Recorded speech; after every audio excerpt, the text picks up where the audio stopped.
اگر کوئی کام نہیں کرے گا وہ کھانے بھی نہ پائے۔ ہمارے لیے آج کی پہلی تلاوت مقدس پالوس رسول کا دوسرا خط تھسالنیکیوں کے نام 3 باب 6 سے 10 اور 16 سے 18 آیت مقدسہ۔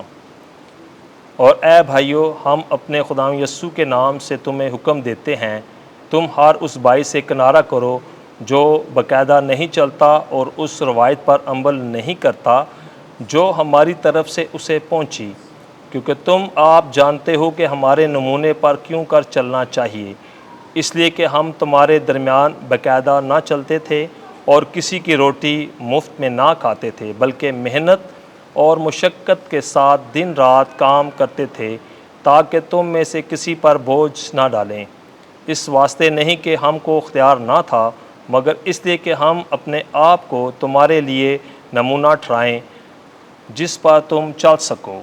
اور جب ہم تمہارے پاس تھے اس وقت بھی ہم تم کو یہ حکم دیا کرتے تھے کہ جو کام کرنے سے انکار کرے وہ کھانے بھی نہ پائے۔ اب سلامتی کا خداوند آپ ہی تم کو ہمیشہ ہر طرح کی سلامتی بخشے۔ خداوند تم سب کے ساتھ رہے۔ میں پالوس اپنے ہاتھ سے سلام لکھتا ہوں، ہر خط میں میرا یہی نشان ہے، میں اسی طرح لکھتا ہوں۔ ہمارے خداوند یسوع مسیح کا فضل تم سب کے ساتھ رہے۔ پاک کلام کے پڑھے اور سنے جانے پر خداوند کی برکت ہو۔ زبور 128 جماعتی جواب۔ مبارک ہے وہ جو خداوند سے ڈرتے ہیں، مبارک ہے وہ جو خداوند سے ڈرتے ہیں، جو اس کی راہوں پر چلتے ہیں۔ تو اپنے ہاتھوں کی محنت سے کھائے گا تو مبارک اور سعادت مند ہوگا۔ جماعتی جواب۔ مبارک ہے وہ جو خداوند سے ڈرتے ہیں۔ تیری بیوی تیری چار دیواری میں پھلدار تاک کی مانند ہوگی، تیری اولاد تیرے دسترخوان کے گرد زیتون کی شاخوں کی طرح ہوگی۔ جماعتی جواب۔ مبارک ہے وہ جو خداوند سے ڈرتے ہیں۔ یقیناً یوں ہی مبارک ہے وہ شخص جو خداوند سے ڈرتا ہے۔ خداوند تجھے صہیون سے برکت دے تو عمر بھر خوشحالی دیکھے۔ جماعتی جواب۔ مبارک ہے وہ جو خداوند سے ڈرتے ہیں۔ خداوند آپ کے ساتھ ہو۔ انجیل مقدس متی کے مطابق اے خداوند تیری تمجید ہو۔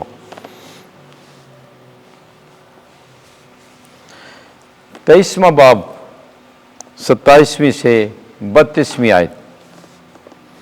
تم انبیاء کے قاتلوں کے فرزند ہو۔ ایک دن یسوع نے کہا، تم پر افسوس اے فقیو اور فریسیو، اے ریاکارو، کیونکہ تم سفیدی پھری ہوئی قبروں کی مانند ہو، جو باہر سے خوبصورت دکھائی دیتی ہیں پر اندر مردوں کی ہڈیوں اور ہر طرح کی نجاست سے بھری ہیں۔ اسی طرح تم بھی ظاہر میں لوگوں کو راست باز دکھائی دیتے ہو، مگر باطن میں ریاکاری اور بے دینی سے بھرے ہو۔ تم پر افسوس اے فقیو اور فریسیو، اے ریاکارو، کیونکہ تم نبیوں کی قبریں بناتے اور راست بازوں کے مزار آراستہ کرتے ہو اور کہتے ہو کہ اگر ہم اپنے باپ دادا کے ایام میں ہوتے تو انبیاء کے خون میں ان کے شریک نہ بنتے۔ اس طرح تم اپنی بابت گواہی دیتے ہو کہ ہم انبیاء کے قاتلوں کے فرزند ہیں، پس اپنے باپ دادا کا پیمانہ بھر دو۔ انجیل مقدس کے وسیلے سے ہمارے گناہ معاف کیے جائیں۔ اے مسیح تیری ستائش ہو۔